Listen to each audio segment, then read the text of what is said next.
Welcome back to episode 2 of our Zero Plastic Australia series. In this episode, we're going to talk about the products and why it's important to know what you want to make first in your recycling plastic journey.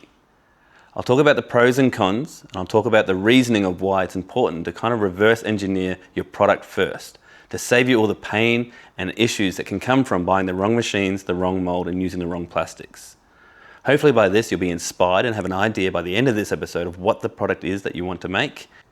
So what do you want to make is a great question to write down and to kind of think about this. The best way that I did this and what I recommend is going to the website preciousplastic.com. This is the movement that started everything that I do here and is a beautiful movement to get behind. At preciousplastic.com, you will find a huge range of resources, but also inspiration from other creators around the world. I find this is a great place to look and be inspired.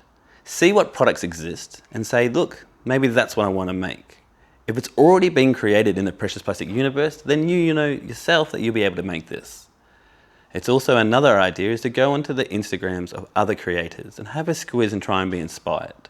You can check out our Instagram at Zero Plastic Australia and see what we've created. Again, giving you an idea that if we can do it, so can you. The other one that I like and the playground that I find is going into a hardware store or a mass convenience store and seeing what is already made from virgin plastic and can I make that from recycled plastic. Getting inspiration is easy and understanding that this is something to focus on, to really lock in on the product or the range of products that you wish to create first is greatly going to help you on this journey. First, let's talk about the top products. The first ones I'll talk about is the injection molding machines. As again, 90% of Zero Plastic Australia is injection molding. So I can talk about this in depth and for hours and hours. The two best products that I would recommend from my own personal experience and what sells best is one, the recycled plastic pen. This product is a beautiful and functional and practical product that everyone in the world needs. Once pretty much you are just making this, which is then going to be filled with the insert. The insert can be re-recycled and actually being taken care of correctly. The pen case itself can be re-recycled and the whole product itself is a great alternative to a virgin plastic product that already exists. Our pen design uses 12 milk lids to create and is again one of our best sellers.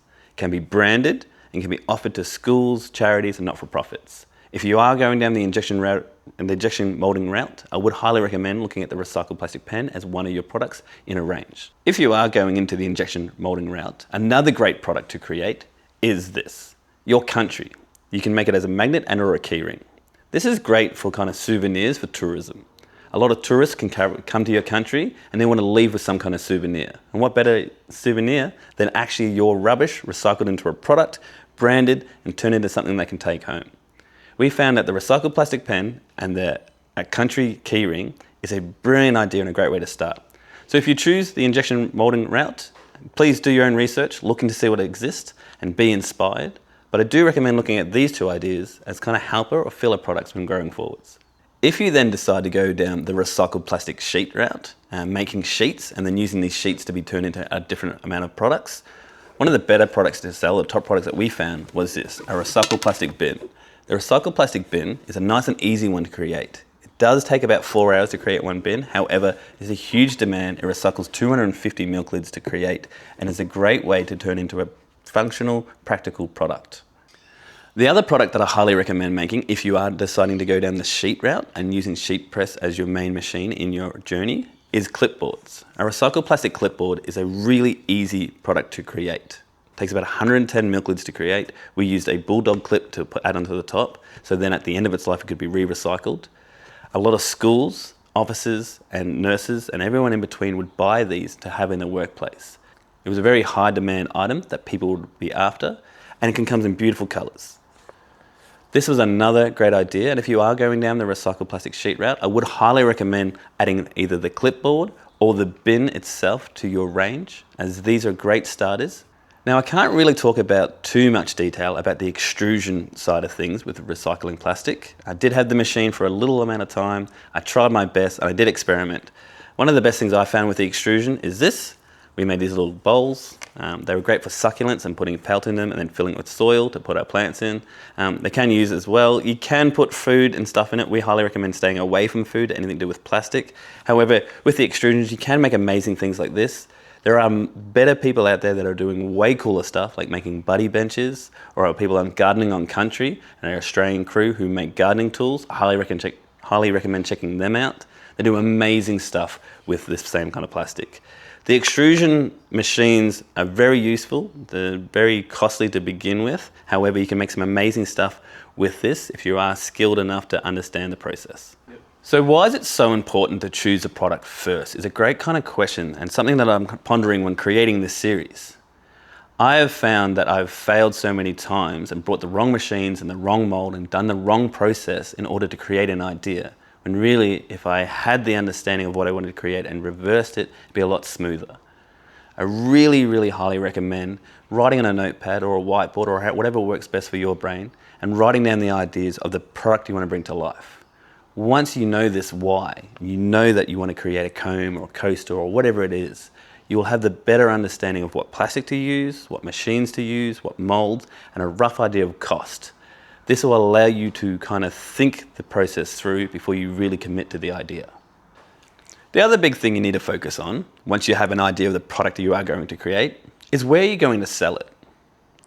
From my knowledge and know-how, I recommend this. The best place that we have ever got the best feedback on our product when we were starting very small was the local market. Most places around this planet have a local Sunday, Saturday market that you can go to, set up a stall, even with a simple table, and show people your product. Tell them the story, show them the process, and explain to them. This way you can get local support, and sometimes you can meet local government or council or local businesses that are interested, and that they can turn into a B2B kind of customer. But there's the real basic idea to where to start, and where are you going to sell it, is markets are one of the best places when starting off. Obviously, in this day and age, you do need an online presence. I do recommend creating a website and then using all the social medias that are out there. All the different platforms can help get your message and your knowledge out there. Follow us on our Instagram to see what we do and how we do it.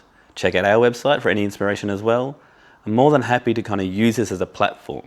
I don't care if people copy. I don't care if people understand that they're doing what we're doing. We need to tackle this together. I once did a talk at a Zero Waste Festival where I said, what we really need to understand is maybe we should clean the water we're swimming in first before we decide who is the biggest fish with the biggest fin.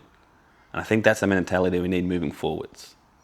So, when selling online and having this understanding of what you need to do, think about what you use and what you shop on, and if that works for you.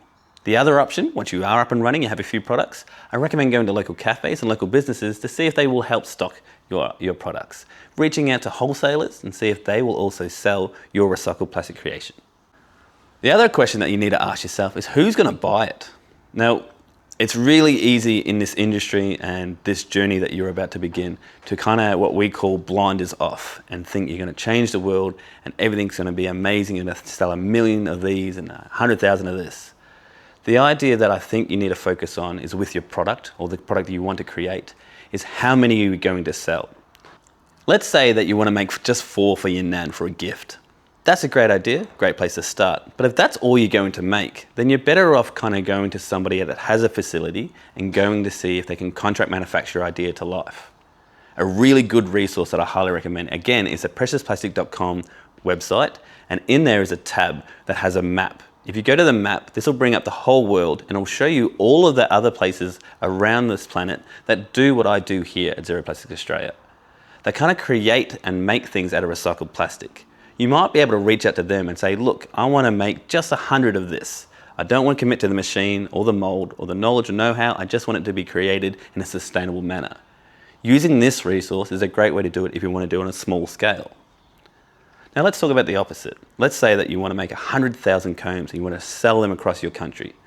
That's brilliant. That's the idea that we will now understand what will be the best machine, the best kind of mold, the best processes, and think of it like the old school Ford factory where the parts would come in and a car would come out. Can you do that on this scale? Knowing who you're going to sell to really kind of helps, kind of set the baseline of what this will become and what it will grow into.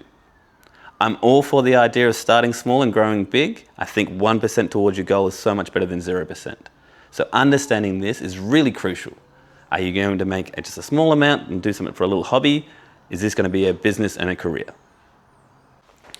Okay, so when you are ready to start, you've got your product idea, you've got a list, say your top 3 of what you want to create. You will then have a better understanding of the machines you will need, the molds, and you can start working on the cost.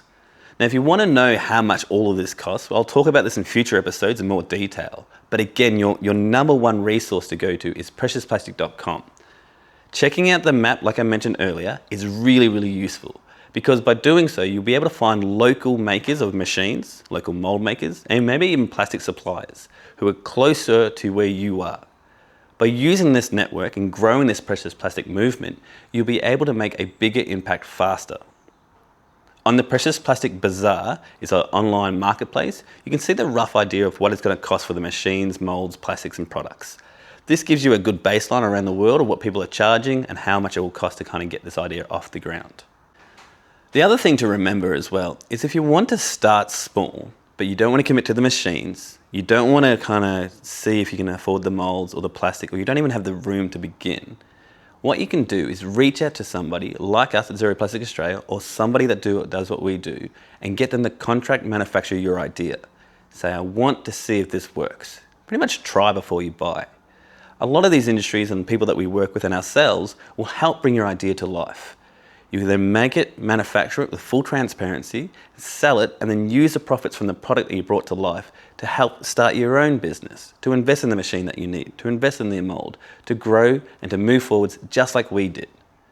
Don't be afraid to reach out for help and to ask others in this community. The Precious Plastic community is amazing and it's full of all these people with the same like-minded ideas that you have. So if you work together, collaboration is key. So how do you know that this is for you? This is the kind of question that I like to ask my students when I'm doing an education session. This journey can be hard, it can be challenging, there's a lot of issues, there's a lot of problems, and it's a lot of failing and finding out. However, I am a strong believer that passion wins. So if you are a passionate person and this is for you, ticks that itch in the brain of creativity and actually turning into a career while making a cleaner planet, then I highly recommend attempting this.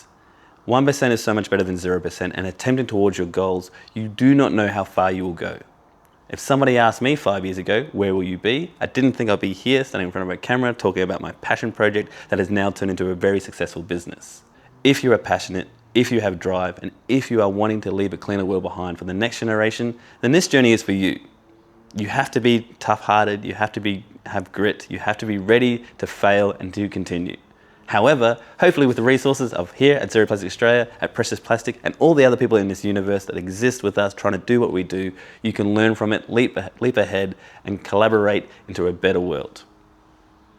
I really do believe that passion is key, and to focus this. Follow this series, and hopefully by the end of it, I've covered most of the main points so you will have your own industry, at least your own journey or idea of how you yourself can turn milk lids into a practical product.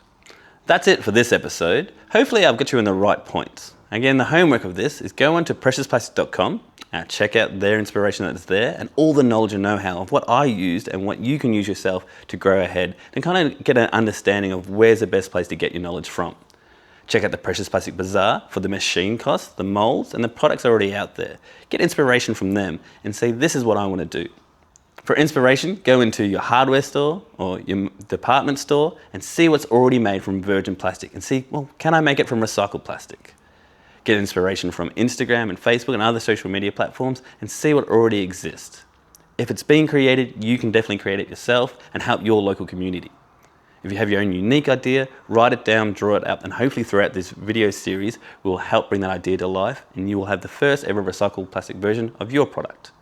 Thanks again for watching this episode and for your support. Please don't forget to like and subscribe and leave a comment of what product you want to bring to life and what's inspired you. Hopefully in the next episode that we do, we'll talk about the plastics and what I recommend in the different polymers and the different uses for the plastics that exist. Thanks again for your support. We'll see you next time.